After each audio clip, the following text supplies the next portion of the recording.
উড়িষ্যার বালেশ্বর জেলার চন্দনেশ্বর এলাকার এই চন্দনেশ্বর মন্দির, এই মন্দিরের ভিতরে আছে শিব ঠাকুর। এখানকার এই শিব অত্যন্ত জাগ্রত এবং সবাই আসেন, মন্দিরে পুজো দেন।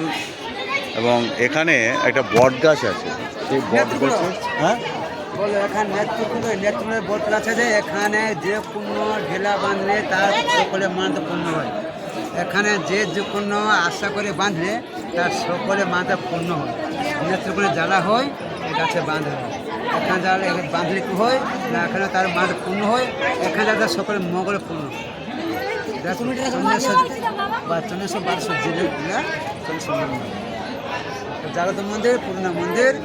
এখানে যে যা জালে ও বাঁধে তার সকল কামনা পূর্ণ হয়। এখানে ধূপ দীপক জালে তার সকল ইষ্টখণ্ড হয়, কি তার শনি দেবী তা কাটে যায়।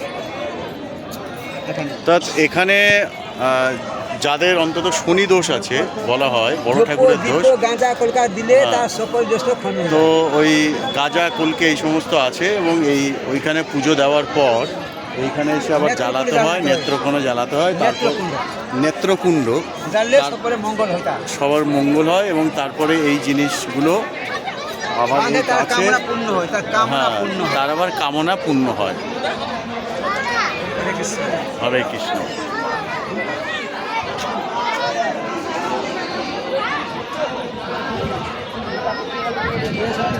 কি হয়